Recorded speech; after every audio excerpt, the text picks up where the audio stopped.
There's so many different mods that you can put onto a G80 M3 that it can kind of get confusing as to which ones you should do first. And whether you have this car or you're currently shopping for one or you just want one sometime in the future, you guys know that this car is one of the most modifiable cars on the market. And you probably have a very long laundry list of things that you want to put on your M3. But maybe you're not sure which ones you should do first. Well, today we're going to be talking about the top 5 best mods that you should put on your BMW G80 M3. And really this goes for any BMW in general, but specifically we're talking about the G80 because that is the car that I currently drive. And right here in the trunk, we actually have a brand new mod, which I think is probably the most important mod that you should put on this car. Literally like the day of or the week of that you take delivery. Today is actually Christmas, and right here in this box, we have a brand new package from Horizon Motorsports. And it is actually a very important mod that I think every single M3, M2, M4 owner should have on their car, even if you don't intend to tune it, modify it, and you just want to keep it stock. So we're going to head over to the garage right now, and we're going to start installing the very first mod and the most important mod that you should have on your M3. And afterwards, we'll go into the other 4 that I think are absolutely necessary to make this car as good as it can be. Now, I don't know if you guys remember my friend Kevin with the F80 M3. I did a comparison comparing this car to the F80, the M340, and the Supra. He has an F80 M3, and over the summer, he actually blew his engine because he didn't have this, I guess, mod, you can call it, on his car. It's more of preventative maintenance or more like a preventative catastrophe item. But long story short, he ran over a rock and it punctured his oil cooler underneath the car. Since these cars, the M cars, push more horsepower, they do need more cooling, which means they also get an oil cooler, which is placed directly underneath the car. It's the stupidest thing I think BMW has ever done because they don't actually provide you with anything to protect that. His engine lost half the oil and it scraped the inside of the block. Metal on metal is never good, so he didn't have any oil left in the car. So if you don't want that to happen to you, this very first mod is something that you should probably put on your car. Now that we have the car up in the air, I can show you why these oil coolers are such a big problem. You see right here in the grill, you have the main radiator. Since you got the main radiator and 2 auxiliary radiators on the side, there's nowhere to put the oil cooler, so they put it right here or underneath the car. You can see that right there is the oil cooler, and it's completely exposed, which means if you hit a rock, any kind of debris on the highway, a tire, or even a raised sewer grate, if you live in a place with really bad roads, this right here is going to puncture and explode, so we have something to fix that. Now, I already had an oil cooler guard on my M3. It was actually the very first thing that I got when I bought the car, but there are some cheaper ones that provide not too much protection, but max airflow, and some a little bit more expensive ones that provide more protection, but not a lot of airflow. But I want to thank Horizon Motorsports for sending this out to me because I think this design is a little bit heavy. I think this design is the best of both worlds. It provides very good airflow and also a lot more protection than just like a regular cheap one. You see it's got the horizontal lines right here, which is going to flow with the direction of the air coming in, so that the air goes right into the oil cooler. You are still very protected, so let's throw this on the M3 to make sure that we don't blow our engine on a random ass rock. They also give you some mounting hardware. I think last time I just used the 10mm bolts that were already on the car, but if it comes with mounting hardware, you might as well use it. So you just got to take off a bunch of these 10mm that are underneath the car. I think every bolt on this car is either an 8mm or 10mm, just like this. And this little plastic piece that's underneath also comes off. You don't have to remove your front lip if you have a front lip already. Just this plastic piece. And these that were already in the car actually go into these holes just like this. Just push them back. Make sure you mount those screws like this because this is actually the bottom. And I'm pretty sure these bigger bolts and this big washer goes in these bigger holes right in the back. And since the logo goes down in the bottom, the bolt will go into this hole like this,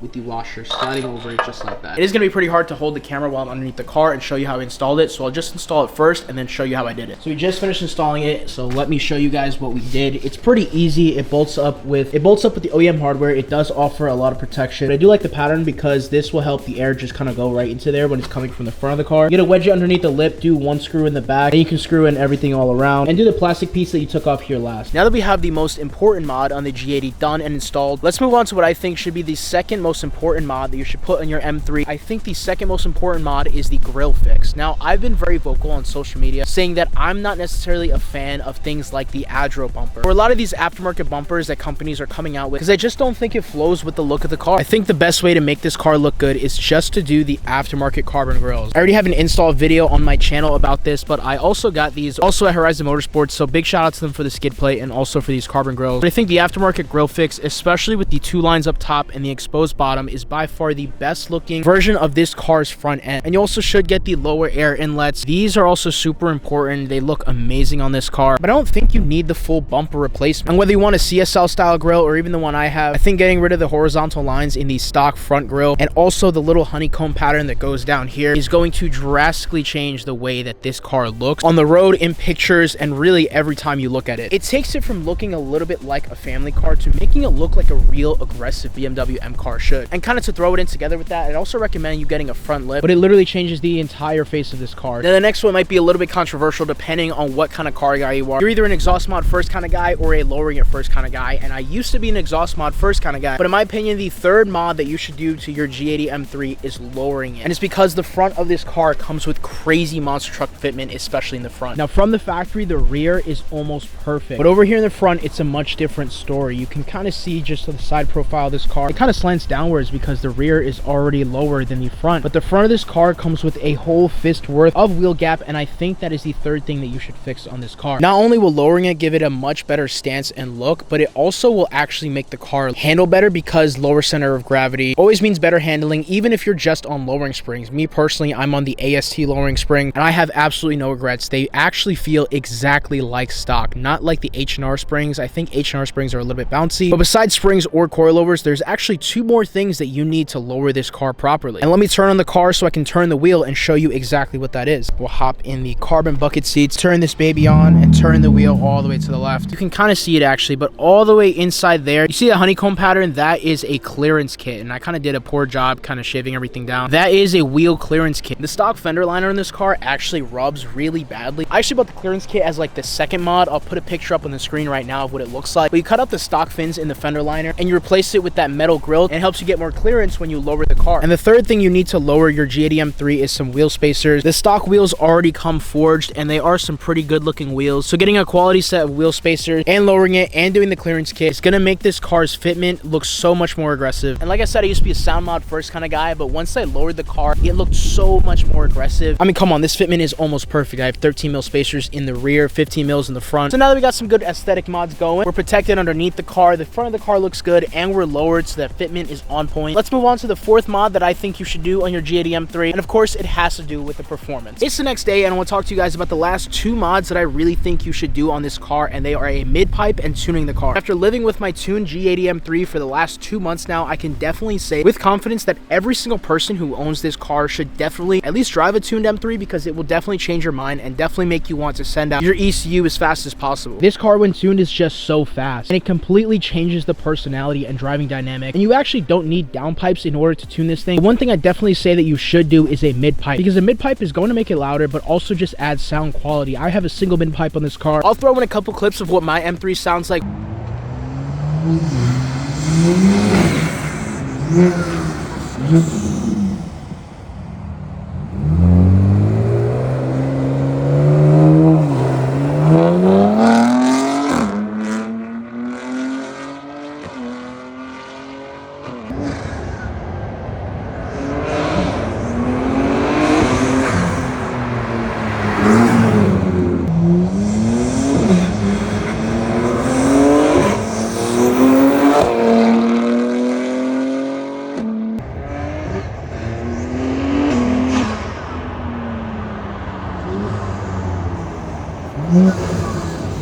Just keep in mind, I also do have front mount intakes, which I also think are really good. But I think if I were to go back a year ago to January 2025, when I first got this car, I would definitely do these mods in order of how I explained them in this video. I'd first do the skid plate. Which I did first already. Then I'd do the grills. Then I'd lower it. Then I'll go into performance mods and sound mods like the mid-pipe, and then finally I'd tune it. Later on down the line, you can do different things like some down pipes, some aesthetic mods. I do have this lip spoiler in the back, exhaust tips and wheels, which should be coming pretty soon. And then a couple other things that I did on the interior, nothing too crazy, but that's exactly how I would modify my G80 M3 if I could go back 1 year. Next, we're getting wheels, and after that, we'll do a steering wheel and maybe even some yellow DRLs, because I want to see how this thing would look with the bananas up in the front as opposed to the white lights. In that order is exactly how you should modify your G80 M3. I want to give a big thank you to Horizon Motorsports. They've been very helpful with me on this build, helping me get the skid plate to make sure that the car is protected underneath. I'm Ryan, Gears and Gains, S58NY on TikTok and Instagram. Follow me on all my socials down below. I'll leave a link to Horizon Motorsports website and all the parts that I have on this car from them down in the description below. Have fun building your BMW. Check out last week's video right over here. I'll see y'all next time. Peace.